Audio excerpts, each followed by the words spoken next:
الحمد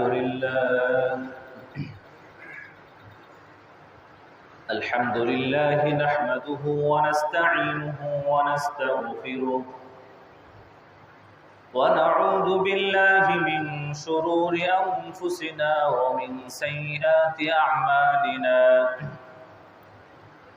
من يهده الله فلا مضل له ومن يضلله فلا هادي له ونشهد أن لا إله إلا الله وحده لا شريك له ونشهد أن سيدنا وحبيبنا ومولانا محمدا عبده ورسوله أما بعد فأعوذ بالله من الشيطان الرجيم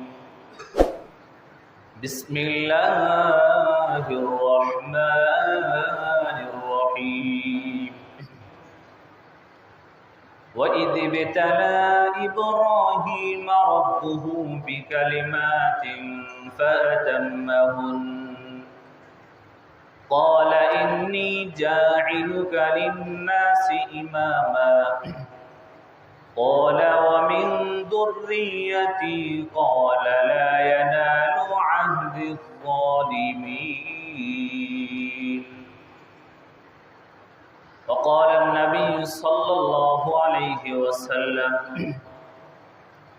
بني الإسلام على خمس شهادة أن لا إله إلا الله وأن محمد رسول الله وإقام الصلاة والحج وصوم رمضان وقال تعالى في شان حبيبه ونبيه صلى الله عليه وسلم إن الله وملائكته يصلون على النبي يا أيها الذين آمنوا صلوا عليه وسلموا تسليما محبت الشهادة نماز الدرود اللهم صل على محمد وعلى آل محمد كما صليت على إبراهيم وعلى آل إبراهيم إنك حميد مجيد اللهم بارك على محمد وعلى آل محمد كما باركت على إبراهيم وعلى آل إبراهيم إنك حميد مجيد بلغ العلا بكماله كشف الدجى بجماله حسنت جميع خصاله صلوا عليه وآله زیارت مدینہ کی دل میں ہی تمنا نہیں ہے میرے پاس سفر کی سمانا بلغ العلا بکمالہ کشف الدجى بجمالہ حسنت جميع خصاله صلوا عليه وآله سبحانك لا علم لنا إلا ما علمتنا إنك أنت العليم الحكيم سبحان الله وبحمده عدد خلقه ورضا نفسه وزنة عرشه ومداد كلماته سبحان الله وبحمده سبحان الله العظيم الحمد لله মহান আল্লাহ পাক রব্বুল আলামিনের আলিশান দরবারে হাজারো শুকর ও সুজুদ যে মহান আল্লাহ পাক রব্বুল আলামিন আমাকে আপনাকে জুমআ নামাজ আদায় করবার উদ্দেশ্যে আল্লাহ তাআলার ঘর মসজিদে আসার বসার তৌফিক দান করেছেন।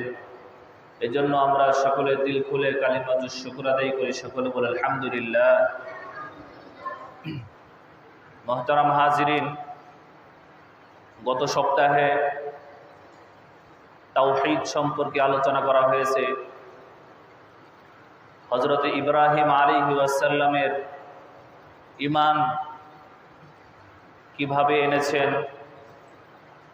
সকল বিষয় যেহেতু শিক্ষার মাধ্যমে অর্জিত হয়, তদ্রূপ ঈমানটাও শিক্ষার মাধ্যমে অর্জিত হবে। শুধুমাত্র বাবা দাদা মুসলমান ছিল সেই সুবাদে মুসলমান দাবি করব, সেই সুবাদে মুমিন দাবি করব, এটা কখনোই সম্ভব না।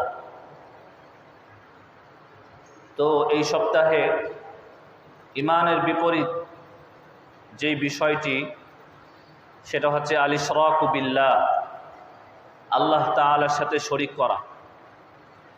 এটা থেকে বিপরীত, ঈমানের বিপরীত যে বিষয়টা, তো যেটা বলতেছিলাম, তাওহীদ এটা আল্লাহ তাআলার প্রতি বিশ্বাস স্থাপন করা, আর শিরিক হচ্ছে তার বিপরীত, আল্লাহ তাআলার সাথে কাউকে অংশীদার সাব্যস্ত করা। পৃথিবীতে যত নবী রাসূল এসেছেন, সমস্ত নবী রাসূলের একটাই দায়িত্ব ছিল মানুষদেরকে, পথহারা মানুষদেরকে তাওহীদের দাওয়াত দেওয়া, শিরিক থেকে মুক্ত করে একমাত্র আল্লাহ তাআলার দিকে ডাকা। যেমন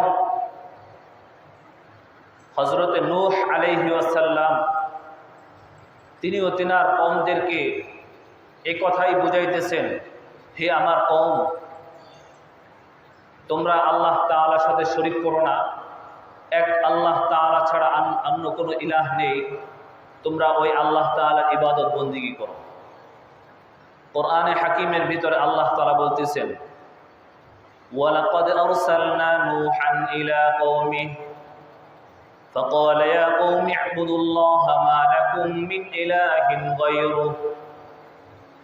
আল্লাহ তাআলা বলেন, আমি নূহ আলাইহিস সালামকে তার জাতির কাছে প্রেরণ করলাম।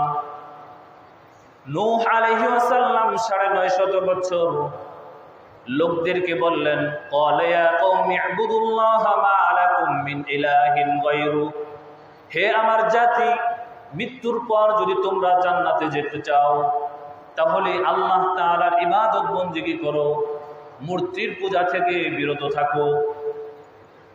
কিন্তু দুঃখের বিষয়, ৯৫০ বছর দাওয়াত দেওয়ার পর মাত্র ৪০ জন বা তার থেকে কম বেশি হবে, এই কয়জন মানুষ ঈমান আনলো, আর কেউ ঈমান আনলো না। এমনকি তার পরিবারের ভিতরে তার স্ত্রী এবং তার আদরের সন্তান কেনান, সেও ঈমান আনলো না। এরকম ভাবে আল্লাহ তাআলা যত নবী রাসূল প্রেরণ করেছেন, সব নবী রাসূলের একটাই কাজ ছিল। যেমন হযরত হুদ আলাইহিস সালামকে আল্লাহ তাআলা প্রেরণ করেছেন, ওয়াইলা আদিন আখাহুম হুদা ওয়াইলা আদিন আখাহুম হুদা ক্বালা ইয়া কওমি ইবুদুল্লাহা মা লাকুম মিন ইলাহিন গায়রুহু।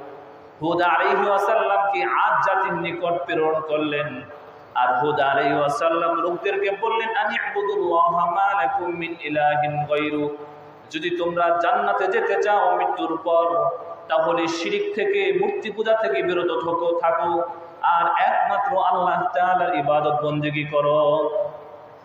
তদ্রূপ হযরত শুআয়ব আলাইহিস সালামও তার কওমের নিকট এভাবে দাওয়াত দিয়েছেন, ওয়াইলা মাদিয়ানা আখাহুম শুআয়বা।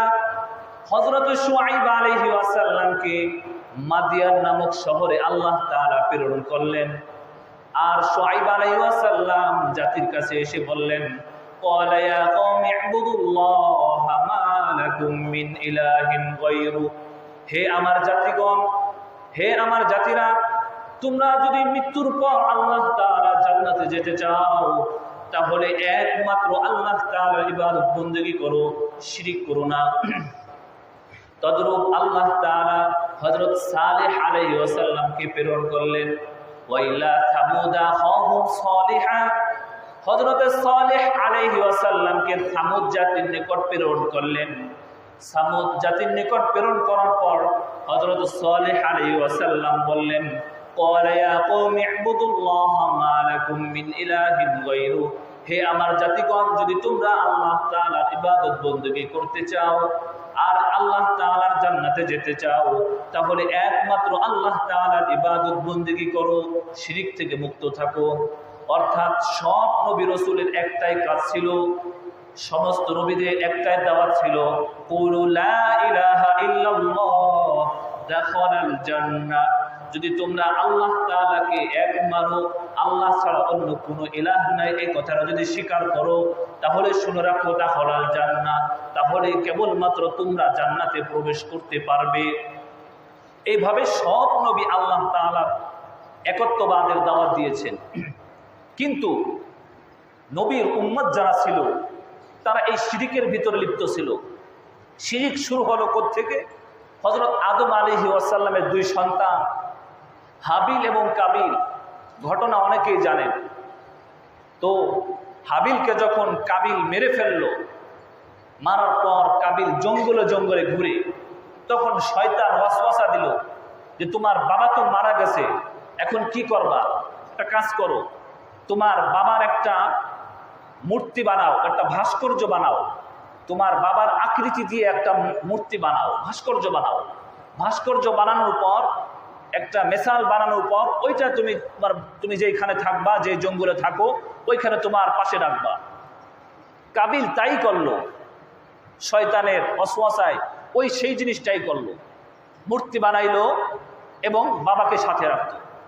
যখন কাবিল মারা গেল, কাবিলের সন্তানাদি যারা ছিল তারা মনে করলো যে হাই, আমার বাবা তো এই জিনিসটাকে খুব মোহাব্বত করছে, শুনেছি নাকি এটা আমার দাদার ছবি, তো এই জন্য তারাও এরকম সম্মান করা শুরু করলো। মাঝে মাঝে একটু প্রণাম করে, একটু সেজদা করে, ভোগ দেয় যে দাদাকে একটু সম্মান করি। তো এইভাবে মূর্তির পূজা শুরু হয়ে গেল। যেমন হযরত ইব্রাহিম আলাইহিস সালাম, তার কাজই ছিল মূর্তি ভাঙ্গা। ইতিহাসে কোরআনের ভিতরে বলা হয়েছে ইব্রাহিম আলাইহিস সালাম মূর্তি ভেঙেছেন। কেমন? ইব্রাহিম আলাইহিস সালাম লোকদেরকে বুঝানোর জন্য মূর্তিগুলো ভাঙলেন। ফাজআলাহুম জুদাদান ইল্লা কাবীরান লাহুম লাআল্লাহুম ইলাইহি ইয়ারজিউন ওয়াজাআ ইয়াউমু ঈদিন ফাফারিহান নাস, একদিন ঈদের দিন আসলো, লোকেরা আনন্দ করার জন্য ঈদের ময়দানে বের হয়ে গেল। ইব্রাহিম আলাইহিস সালামকে বললেন, ইব্রাহিম তুমি কি ঈদের জন্য বের হবে না? ইব্রাহিম আলাইহিস সালাম বললেন, না, আমি ঈদের জন্য বের হব না। ক্বালা ইন্নী সাকিমুন, আমি অসুস্থ। তিনি অসুস্থ ছিলেন, মনের দিক দিয়ে অসুস্থ, শারীরিকভাবে অসুস্থ ছিলেন না, মনের দিক দিয়ে ইব্রাহিম আলাইহিস সালাম অসুস্থ ছিলেন। এই জন্য জাতিগুলো মূর্তির পূজা করে, আমি এক আল্লাহ তাআলার ইবাদত বندگی করি, কিন্তু আল্লাহ তাআলা তো আমাকে জিজ্ঞাসা করবেন, ইব্রাহিম নবী হিসেবে তোমাকে প্রেরণ করেছিলাম, জাতিকে তুমি কি উপহার দিয়েছো, জাতির কাছে তুমি তোমার দাওয়াত কি পৌঁছাইছো কিনা? তো ইব্রাহিম আলাইহিস সালাম এই জন্য মনের দিক দিয়ে অসুস্থ ছিলেন। ইব্রাহিম আলাইহিস সালাম আনন্দ করার জন্য বের হলেন না। যখন সবাই আনন্দ করার জন্য বের হয়ে গেল, ইব্রাহিম আলাইহিস সালাম মূর্তির ঘরে গেলেন, যে দেখলেন মূর্তিগুলো অনেক সুন্দর করে সাজানো। এবার ইব্রাহিম আলাইহিস সালাম কুড়াল দ্বারা সবগুলো মূর্তি ভেঙে ফেললেন। ফাজআলাহুম জুদাদান ইল্লা কাবীরা, বড় মূর্তিটিকে ছাড়া সবগুলো মূর্তি ভেঙে ফেলল। এরপরে যখন আনন্দ শেষ করে লোকেরা আবার চলে আসলো, আসার পর মূর্তিকে একটু প্রণাম করবে, সেজদা করবে। মূর্তির ঘরে যখন প্রবেশ করলো লোকেরা, যে দেখে বড় মূর্তিটি ছাড়া আর কোনো মূর্তি বাকি নাই। সকলে বলা বললে করতে লাগলো, ক্বালু সামি'না ফাতান ইয়াযকুরুহুম ইউকালু লাহু ইব্রাহিম, এই কাজটা কে করলো? আমাদের উপাস্যদের সাথে। তখন একজন বলা বলি করলো, সামি'না ফাতান ইয়াযকুরুহুম ইউকালু লাহু ইব্রাহিম, ইব্রাহিম নামক একজন ব্যক্তি আছে, আজরের সন্তান, সে দেখি মাঝে মাঝে এই মূর্তির সমালোচনা করে, মূর্তি নিয়ে আলোচনা করে, মূর্তিকে দেবতা মানতে চায় না, মূর্তিকে খোদা মানতে চায় না, সে হয়তোবা এই কাজ করছে। ইব্রাহিম আলাইহিস সালামকে ডাকা হলো, ইয়া ইব্রাহিম আনতা ফাআলতা হাদা বিআলিহাতিনা, হে ইব্রাহিম তুমি কি আমাদের উপাস্যদের সাথে এই কাজ করছো? এবার ইব্রাহিম আলাইহিস সালাম বললেন, ক্বালা বাল ফাআলা কাবীরুহুম হাদা ফাসআলুহুম ইন কানু ইয়ানতিকুন, এই যে বড়টা, এই বড়টাই সেই কাজ করছে। ইন কানু ইয়ান্তিকুন, যদি সে কথা বলতে পারে তাকেই জিজ্ঞাসা করো। ইব্রাহিম আলাইহিস সালামের উদ্দেশ্য ছিল এটাই যে মূর্তিগুলো পাথরের, তোমরা এই পাথরের মূর্তি বানিয়ে তোমরা তার কাছে সিজদা করো, তো তার কাছেই জিজ্ঞাসা করো। তোমাদের দেবতাই যেহেতু, তোমাদের খোদাই যেহেতু, তোমাদের মাবুদই যেহেতু সে, এই বড় খোদাটা, এই বড়টার কাছেই জিজ্ঞাসা করো। কিন্তু বড়টা তো আর কথাও বলতে পারে না। এরপরে যাই হোক, ইব্রাহিম আলাইহিস সালামকে শাস্তি দেওয়ার জন্য আগুন প্রজ্বলিত করলো, আগুনের ভিতরে ইব্রাহিম আলাইহিস সালামকে নিক্ষেপ করলো। এরপরে আল্লাহ তাআলা আগুনকে এটাও বললেন, কুলনা ইয়া নারু কুনি বারদাও ওয়া সালামান আলা ইব্রাহিম, হে আগুন তুমি ইব্রাহিম আলাইহিস সালামের উপরে শীতল এবং শান্তিদায়ক ঠান্ডা হয়ে যাও। এমন ঠান্ডা হয়েও না যার কারণে ইব্রাহিম আলাইহিস সালাম জমে যায়, মারা যায়। এমন ঠান্ডা হও, এসির মতন ঠান্ডা, না ক্ষতি হয় না একবারে গরমও লাগে, এমন ঠান্ডা হয়ে যাও। যাই হোক, যে কথা সেই কাজ, আগুন তাই হয়ে গেল। তো ইব্রাহিম আলাইহিস সালাম যেটা বলতেছিলেন, বুঝাইতে চাইছিলেন জাতিদেরকে যে ইন কানু ইয়ান্তিকুন, তারা তো কথাই বলতে পারে না, তো তাদের সামনে কেন তোমরা এই ভোগ দাও, তাদের সামনে কেন তোমরা মাথা নত করো, তাদের সামনে কেন তোমরা তাদের কাছে তার ইবাদত বন্দেগী করো। মুহতারাম হাজিরিন, এরপরে যখন মক্কা হযরত আহমদ মুহাম্মদ মুস্তাফা সাল্লাল্লাহু আলাইহি ওয়াসাল্লাম যখন মক্কা বিজয় করলেন, যখন মক্কা থেকে মদিনায় চলে গেলেন, এরপরে আবার যখন মক্কা বিজয় করলেন, তখন এসে দেখলেন যে কাবা ঘরের ভিতরে 360টা মূর্তি, 360টা মূর্তি ইবাদত বন্দেগী করার জন্য বানাইছে। সর্বপ্রথম যেই মূর্তিটি ভাঙ্গার অনুমতি দিলেন হযরত আহমদ মুহাম্মদ মুস্তাফা সাল্লাল্লাহু আলাইহি ওয়াসাল্লাম, আমাদের নবী বললেন যে ইব্রাহিম আলাইহিস সালামের মূর্তি যে বানানো আছে এইটা আগে ভাঙো। অর্থাৎ তারা ইব্রাহিম আলাইহিস সালামের মূর্তিটা সুন্দর করে বানায় রাখছিল। ইব্রাহিম মানে পূর্বের জামানায় যে সমস্ত লোক ভালো কাজ করত, একটু ভালো ছিল, দানবীর ছিল, অথবা সৎ পথ দেখাইছে মানুষদেরকে, এমন সব ভালো মানুষদের মূর্তি বানিয়ে রাখতো। এরপরে তাকে পূজা করত, মনে করতো এটা বরকত। আমাদের সমাজে এর কিছু অংশ বাকি আছে, যেমন ঘরের ভিতরে ছবি টানায় রাখে, ঘরের ভিতরে ছবি রাখে না, দাদার ছবি অথবা সন্তানদের ছবি রাখি, মনে করে আমার সন্তানের বরকত হবে, আমার দাদার ছবি রাখলে বরকত হবে, অথবা অমুক বাবার ছবি টানায় রাখলে বরকত হবে। অথবা কিছু ঘরে এমন দেখা যায় যে ঘোড়ার ছবি, মনে করে রফরফ মানে বুরাক মনে করে যে বুরাকের ছবি যদি ঘরে রাখা হয় তাহলে এই ঘরে বরকত হবে। নাউজুবিল্লাহ। আল্লাহর হাবিব সাল্লাল্লাহু আলাইহি ওয়াসাল্লাম কি বলেছেন হাদিসের ভিতরে, লা ইয়াদখুলুল মালাইকাতু বাইতান ফীহি কালবুন ওয়ালা তাসাওয়ির, ওই ঘরে রহমতের ফেরেশতা কখনোই প্রবেশ করবে না, ওই বাড়িতে রহমতের ফেরেশতা কখনোই প্রবেশ করবে না যেই ঘরে কোনো জীবজন্তুর ছবি থাকে। জীবজন্তু কোনটা? যেটা স্থানান্তরিত হতে পারে, এক স্থান থেকে স্বেচ্ছায় অন্য জায়গায় যাইতে পারে। ঘোড়া স্বেচ্ছায় এক স্থান থেকে অন্য স্থান যাইতে পারে না? যাইতে পারে। মানুষ এক স্থান থেকে অন্য স্থানে যাইতে পারে, এটা হচ্ছে জীবজন্তু। আর গাছপালার ছবি রাখে, দৃশ্য, এটা রাখতে পারেন, এটা তো এক স্থান থেকে অন্য স্থানে স্থানান্তরিত হতে পারে না। কিন্তু যদি কেউ বরকতের জন্য বাবার ছবি, খাজার ছবি, মাজারের ছবি, কবুতরের ছবি ইত্যাদি ছবি রাখে, তাহলে রাসূল বলেন লা ইয়াদখুলুল মালাইকাতু, ওই ঘরে রহমতের ফেরেশতা কখনোই প্রবেশ করবে না। এই জন্য আমাদের ঘরে আমরা অতি আবেগে মনে করি বরকত হবেই এটা রাখলে, অতি আবেগে এই সমস্ত কাজ করি। আল্লাহ তাআলা আমাদের সকলকে নিজের ঘরকে ছবি মুক্ত করার তৌফিক দান করে, সকলে বলেন আমিন। এখন যদি ছবি রাখে এটা তো গেল, আর যদি টেলিভিশন চলে ওই একই, লা ইয়াদখুলুল মালাইকাতু বাইতান ফীহি কালবুন ওয়ালা তাসাওয়ির, আল্লাহ তাআলার রহমত কখনোই প্রবেশ করবে না। আপনি ইশারার নামাজ থেকে নিয়ে শুরু করে সুবহ সাদিক পর্যন্ত যদি তাহাজ্জুদের নামাজ আদায় করেন, জিকির আজগার করেন, তারপরেও আল্লাহ তাআলার রহমত আপনার ওই ঘরে কখনোই প্রবেশ করবে না। যদি আপনার ঘরে টেলিভিশন চলে, যদি আপনার ঘরে এরকম ছবি টানানো থাকে, কখনোই আপনার ঘরে আল্লাহ তাআলার রহমত প্রবেশ করবে না। আল্লাহ তাআলা আমাদের সকলকে এই সমস্ত বিষয় থেকে হেফাজত করে, সকলে বলেন আমিন। মোহতারাম হাজরিন, তো রসুল সর্বপ্রথম যেই কাজ করলেন মক্কা বিজয়ের পর, মূর্তিগুলো ভাঙো, সর্বপ্রথম যেই মূর্তিতে ভাঙবা সেটা হলো ইব্রাহিম আলাইহিস সালামের মূর্তি। রসুল বলেন যদি আমার মূর্তি বানিয়ে যদি কেউ শিরিক করে, এটাও তার জন্য শিরিক হবে, এটাও তার জন্য শিরিক হবে। মুহতারাম হাজিরিন, শিরিক এমন একটি বড় গুনাহ, ইন্নাল্লাহা লা ইয়াগফিরু আন ইউশরাকা বিহি ওয়া ইয়াগফিরু মা দুনা যালিকা লিমান ইয়াশা। আল্লাহ তাআলা বলে ইন্নাল্লাহ লা ইয়াগফিরু আন ইউশরাকা, লা ইয়াগফিরু, আমি ক্ষমা করব না, আমার সাথে যে শরীক করবে তাকে আমি কখনোই ক্ষমা করব না। ওয়া ইয়াগফিরু মা দুনা যালিকা লিমান ইয়াশা, অন্যান্য গুনাহ আমি ক্ষমাও করতে পারি যদি আমার ইচ্ছা হয়। অর্থাৎ কবিরাজ গুনাহ যদি করেন আপনি, তাহলে আল্লাহ তাআলা আপনাকে তওবার কারণে ক্ষমা করে দিতে পারেন। কিন্তু শিরিকের গুনাহ আল্লাহ তাআলা বলেন আমি এটা ক্ষমা করতে পারবো না। ইন্না শিরকা লাযুলমুন আযীম, শিরকটা হচ্ছে মারাত্মক একটা বড় গুনাহ।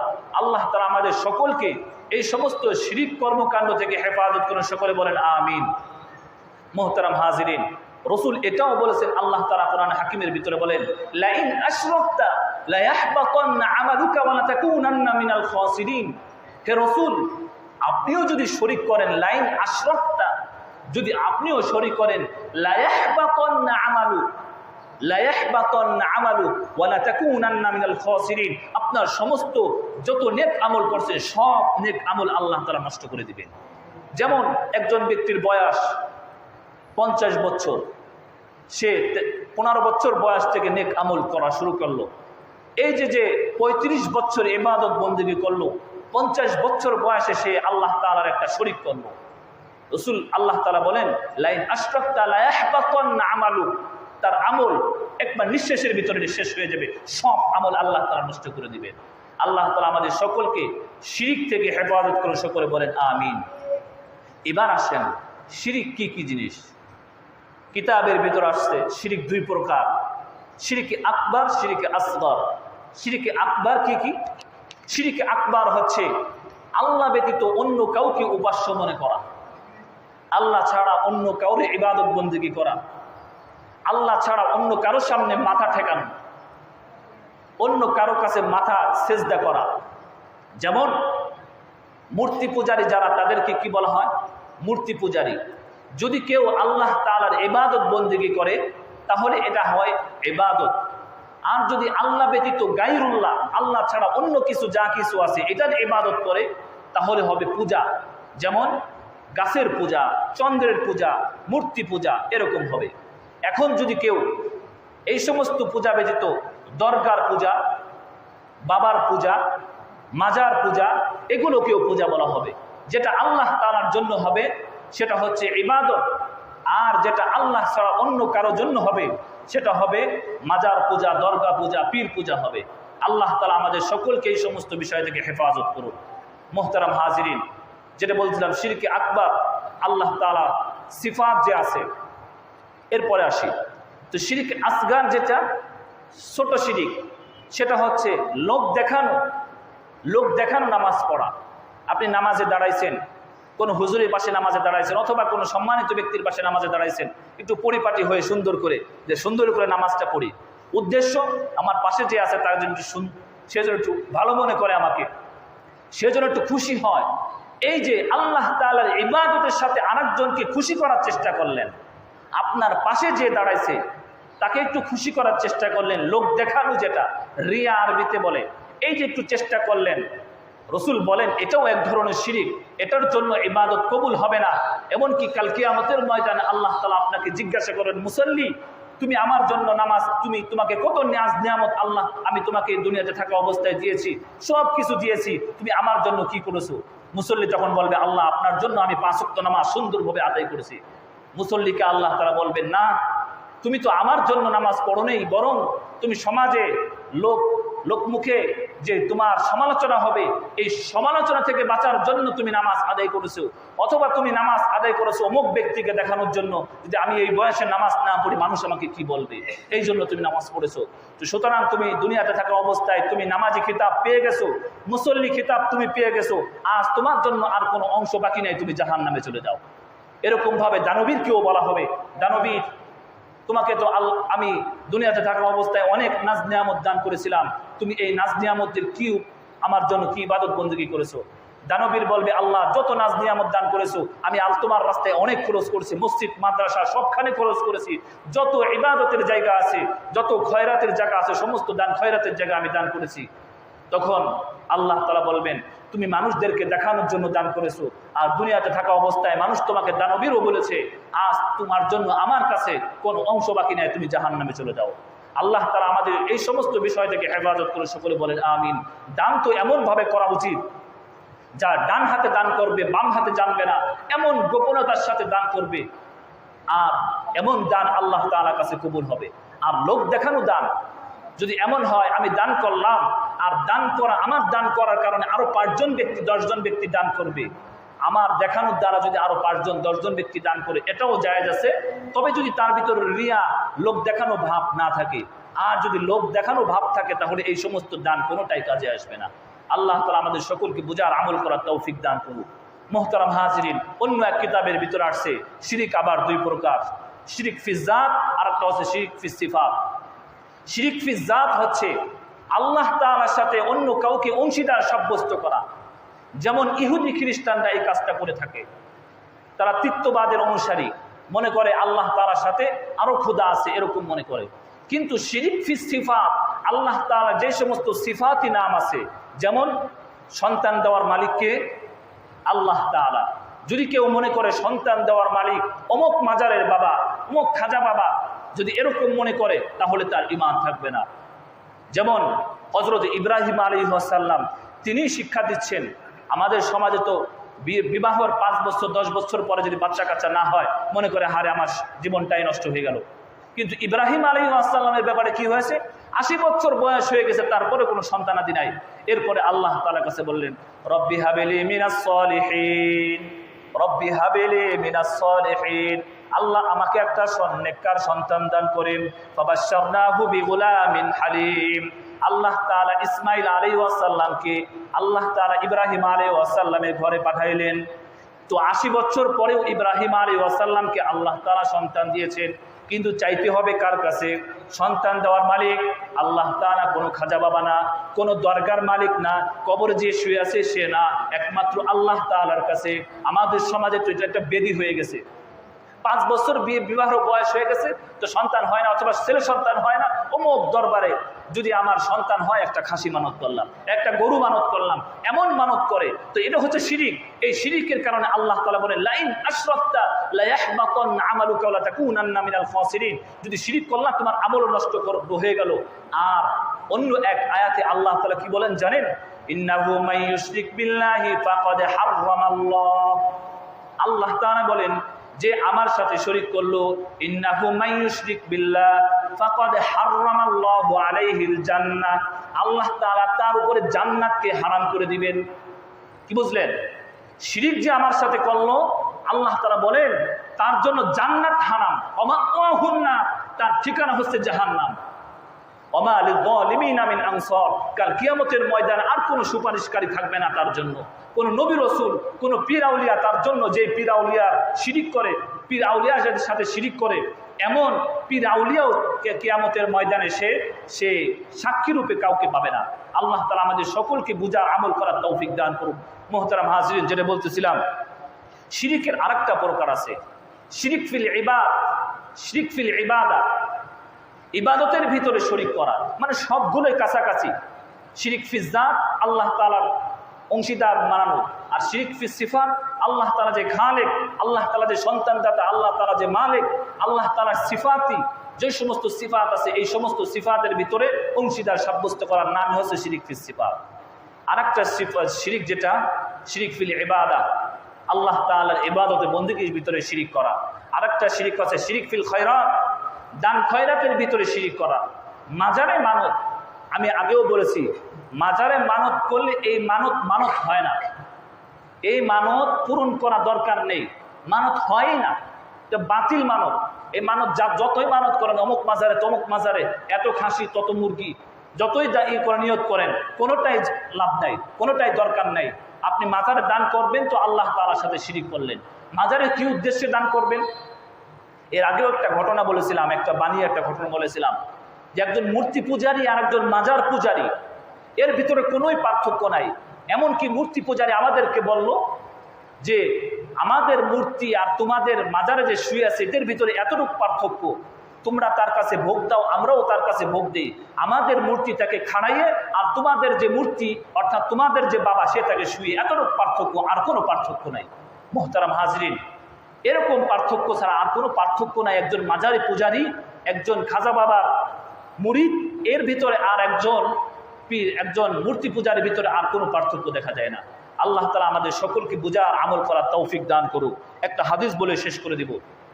আল্লাহর হাবিব সাল্লাল্লাহু আলাইহি ওয়াসাল্লাম সাহাবীদেরকে বলতেছেন, পূর্বের জামানা একটা ঘটনা, রসুল সাহাবীদেরকে বলতেছেন, একজন মুমিন, একজন লোক কালিমাওয়ালা, সে একটা মাসির কারণে জাহান্নামে চলে গেছে। আরেকজন মুমিন, সে একটা মাসির কারণে জান্নাতে চলে গেছে। সুবহানাল্লাহ। কেমন? আল্লাহর হাবিব সাল্লাল্লাহু আলাইহি ওয়াসাল্লাম বলেন, দাখালাল জান্নাতা রাজুলুন ফি দুবাব, দাখালান নার রাজুলুন ফি দুবাব। পূর্বেরকার একজন জালিম বাদশা ছিল, তার উদ্দেশ্য ছিল লোকেরা যেন আমাকে প্রণাম করে, আমাকে সেজদা করে। এই জন্য তার জীবিত থাকা অবস্থায় তার জন্য ভাস্কর্য বানিয়ে বিভিন্ন মোড়ে মোড়ে রেখে দিল। বিভিন্ন মোড়ে মোড়ে গ্রামে ঢুকতে যে সমস্ত রাস্তা আছে, এলাকায় ঢুকতে, শহরে ঢুকতে যে সমস্ত রাস্তা আছে, সেই সমস্ত রাস্তার মাঝখানে একটা করে তার ভাস্কর্য, তার ছবি, তার একটা মূর্তি বানিয়ে রেখে দিল। আর বলে দিল, আমার সামনে তো এসে সবাই সেজদা করতে পারবা না, তাহলে কাজ করু, যখন তোমরা আমার গ্রামে ঢুকবা, গ্রামে যখনই ঢুকবা, ওই যে আমার ভাস্কর্য থাকবে, ওই যে আমার মূর্তি থাকবে, একটা করে সেজদা দিয়ে আসবা, অথবা আমার নামে কিছু মানত, কিছু দান করে আসবা, আমার নামে কিছু উৎসর্গ করে আসবা। মুহতারাম হাজিরিন, আর দুইজন করে জল্লাদ দাঁড় করে দিয়েছে। যদি কেউ দান না করে, যদি কেউ তার মূর্তির নামে উৎসর্গ কিছু না করে, তাহলে তার কল্লা দিতে হবে।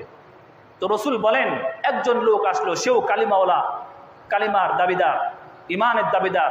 সে এসে বলল যে, আমি তো আল্লাহ তাআলাকে বিশ্বাস করি, আমি তো কারো সামনে মূর্তির জন্য উৎসর্গ করতে পারবো না। এবার জল্লাদ বলতেছে, এই যে মূর্তির সামনে অনেক খাবার দেওয়া আছে, খাবারের কারণে মাছি আসছে, একটা মাছি তুমি টুকা দিয়ে মূর্তির নামে উৎসর্গ করে যাও, তাহলে তোমাকে মুক্তি করে দেওয়া হবে, তাহলে তোমার গর্দান নেওয়া হবে না। রসুল বলেন, দাখালান নার রাজুলুন ফি দুবাব, একজন ব্যক্তি, সে একটা মাছিকে টুক্কা দেওয়ার কারণে, মাছিকে মূর্তির নামে উৎসর্গ করার কারণে জাহান্নামে চলে গেল। অর্থাৎ সে ওইখান থেকে মুক্তি হলো, মানে জাহান্নামে চলে গেল। রসুল বলেন, মৃত্যুর পর তার জন্য জাহান্নাম ছাড়া আর কিছু নেই। এর পরের দিন আরেকজন লোক আসলো, সেও কালিমাওয়ালা, সেও ইমানের দাবিদার। সে এসে বলতেছে, আমি ইমানকে ভালোবাসি, আমি ইমান ছাড়া, অন্য আল্লাহ তাআলা ছাড়া অন্য কাউকে শিরিক করতে পারবো না, অন্য কারোর সাথে। তো জল্লাদ বলতেছে, এই যে গতকালকে একজন তোমার মতন একজন মুমিন আসছিল, সে একটা মূর্তিকে টুক্কা দিয়ে, মূর্তির নামে, মাসিকে টুক্কা দিয়ে মূর্তির নামে উৎসর্গ করে দিয়েছে, এই জন্য তাকে ছেড়েও দেওয়া হয়েছে। তুমিও যদি আজ একটা মাসি টুক্কা দিয়ে মূর্তির নামে উৎসর্গ করে দাও, তাহলে আজকে তোমাকে ছেড়ে দেওয়া হবে। লোকটি বলল, আমার পক্ষে সম্ভব না, আমি আল্লাহ তাআলাকে এক বলে স্বীকার করেছি, কুল হুয়াল্লাহু আহাদ আল্লাহুস সামাদ লাম ইয়ালিদ ওয়া লাম ইউলাদ ওয়া লাম ইয়াকুল লাহু কুফুয়ান আহাদ। আমার রব এক, আমার রব এক, আমি অন্য কারো সে আল্লাহ তাআলার সাথে শরীক করতে পারবো না। মূর্তিকে আমি কখনোই তার নামে উৎসর্গ করতে পারবো না, কারণ আমি তো বলেছি, ইন্নী ওয়াজ্জাহতু ওয়াজহিয়া লিল্লাযী ফাতারাস সামাওয়াতি ওয়াল আরদ হানিফাও ওয়া মা আনা মিনাল মুশরিকিন কুল ইন্না সলাতি ওয়া নুসুকি ওয়া মাহইয়ায়া ওয়া মামাতি লিল্লাহি রাব্বিল আলামিন। আমার সব কিছু, আমার নামাজ, আমার রোজা, আমার জিন্দেগি, সব কিছু আমার আল্লাহ তাআলার জন্য, আমি অন্য কাউকে আল্লাহ তাআলার সাথে শরীক করতে পারবো না। এরপরে মূর্তির সামনে যখন সে কোনো জিনিস উৎসর্গ করলো না, তখন জল্লাদ তাকে জবাই করে ফেললো। রাসূল সাল্লাল্লাহু আলাইহি ওয়াসাল্লাম বলেন, দাখালাল জান্নাতা রাজুলুন ফি দুবাব, এই ব্যক্তি মূর্তির নামে কোনো কিছু উৎসর্গ করলো না, আল্লাহ তাআলা তাকে মৃত্যুর পর জান্নাত দান করবেন। সুবহানাল্লাহ। মুহতারাম হাজিরিন, আমাদের সমাজে এরকম শিরিকের বেদিটা এমন হয়ে গেছে, আমরা কথায় কথায় শিরিক করি, কাজে কর্মে শিরিক করি। যেমন যদি কেউ দোকানে প্রথম কাস্টমার বাকি খায়, দোকানে প্রথম কাস্টমার যদি বাকি খায়, তো বলে, তুমি আজকে সারাদিনে কুফা লাগাই দিলা, এই যে একটা কাজ করলো, সে শিরিক করলো। অথবা ঘর থেকে আপনি বের হয়েছেন, একটা ঘাই খাইছেন, দরজার সাথে একটু ব্যথা পাইছেন, তখন মনে মনে বললেন, এই যে গেল আজকে সারাদিনটা। এই যে আপনার এই সমস্ত আকীদা, পাখি ডাকতেছে, তো পাখির কাজ তো ডাকাই, কাকের কাজ তো ডাকাই, তো আপনি মনে করলেন কাক ডেকেছে, অথবা বিড়াল গেছে আপনার সামনে দিয়ে, আর আমার সামনে দিয়ে বিড়াল গেছে, এই যে এই সমস্ত বিষয়, এই সমস্ত আকীদা লালন করা দিলের ভিতরে, এ হচ্ছে শিরিক। আল্লাহ তাআলা আমাদের সকলকে এই সমস্ত শিরকি কর্মকাণ্ড থেকে হেফাজত করে সকলে